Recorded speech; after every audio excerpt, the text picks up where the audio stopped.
que causas problemas a esta mulher? Ela realizou uma boa administração para comigo.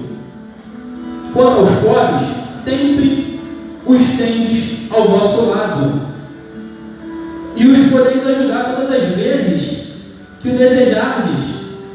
Todavia a mim nem sempre me tereis. Versículo 8.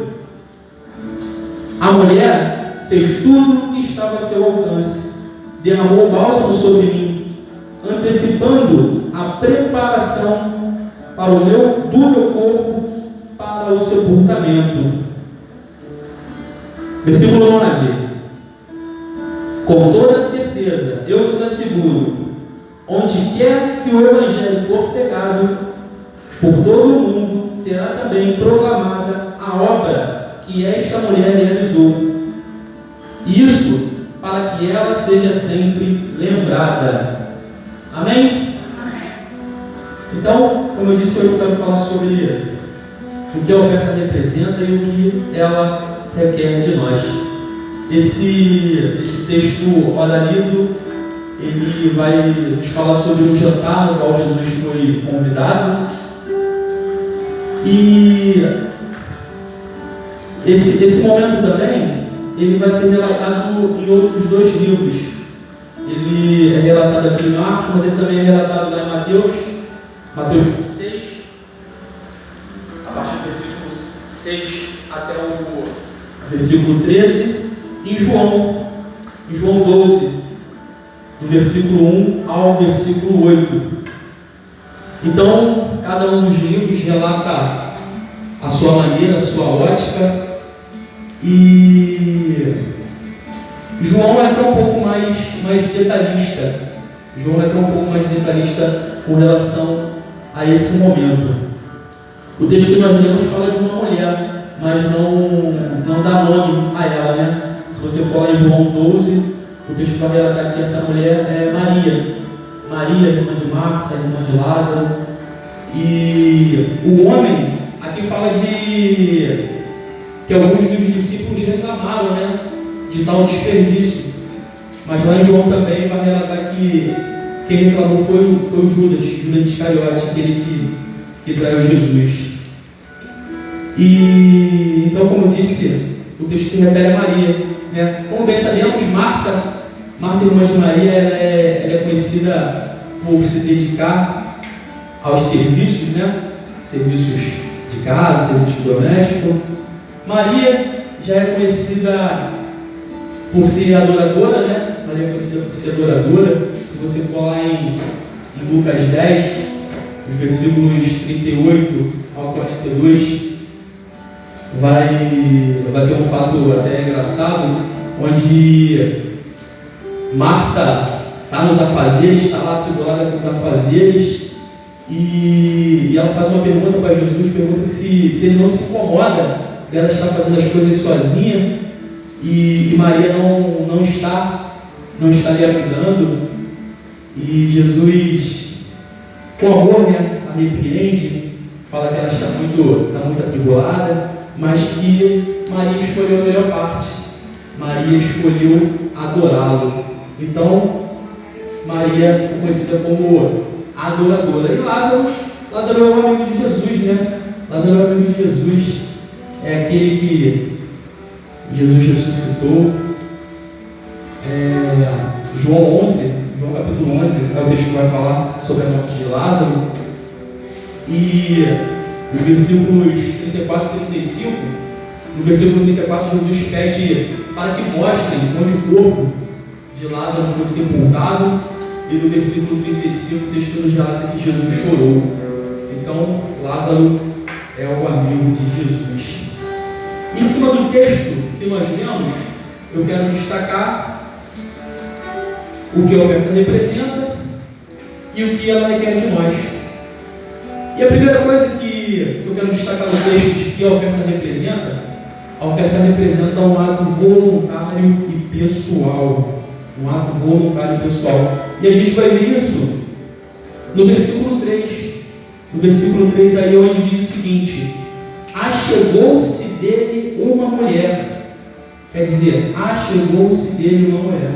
O texto não está falando que Jesus pediu nada a ela, né? Então a gente observa que foi um ato voluntário e pessoal da parte dela querer agradar a Jesus. E lá no livro de 2 Coríntios, capítulo 9, versículo 7, Paulo fala sobre isso, né? Que cada um contribua segundo o propósito do seu coração, não por tristeza nem por necessidade, pois Deus ama aquele que dá com alegria. Então, aqui no texto a gente vê, a primeira coisa que a gente pode destacar é que a oferta é um ato voluntário e pessoal. O segundo ponto que eu quero destacar é que a oferta ela é um ato de honra. É um ato de honra nosso para com o Senhor, né? Quando nós ofertamos, nós estamos honrando ao Senhor. E a gente consegue ver que Maria honrou o Senhor, né? A gente vê isso aí no texto no versículo 5. O versículo 5 vai dizer o seguinte: um bálsamo como este poderia ser vendido por 300 denários. Só que aí, só a primeira parte do versículo. Um bálsamo como este poderia ser vendido por 300 denários. Denários, acredito que os irmãos sabem, com certeza, denário era uma moeda romana, uma moeda de prata, e essa uma moeda, ela era equivalente a um dia de trabalho braçal, né? E como nós vimos, ele faz a alusão de que esse bálsamo, ele poderia ter sido vendido por 300 denários. Então significa que isso é quase um ano inteiro de trabalho. Ela ofertou para Jesus, ela honrou a Jesus com esse bálsamo.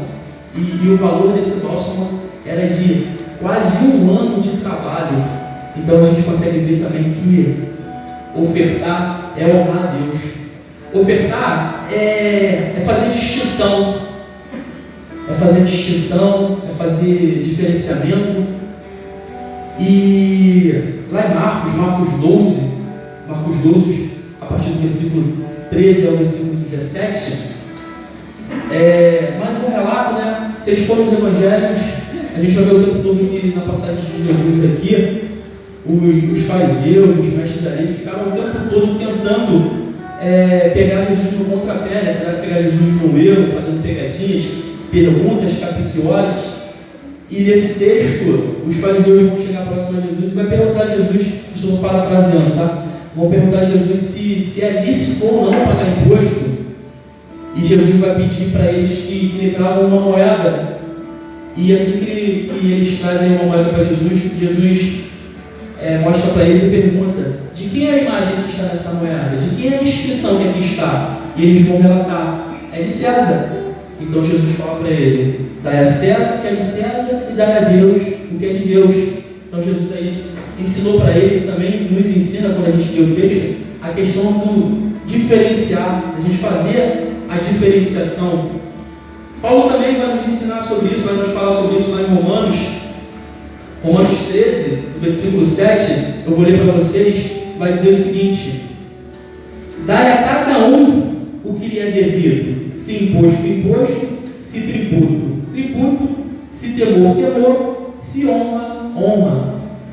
Então, também é um ensinamento para nós a questão de a gente saber honrar, saber fazer distinção, saber fazer diferenciação.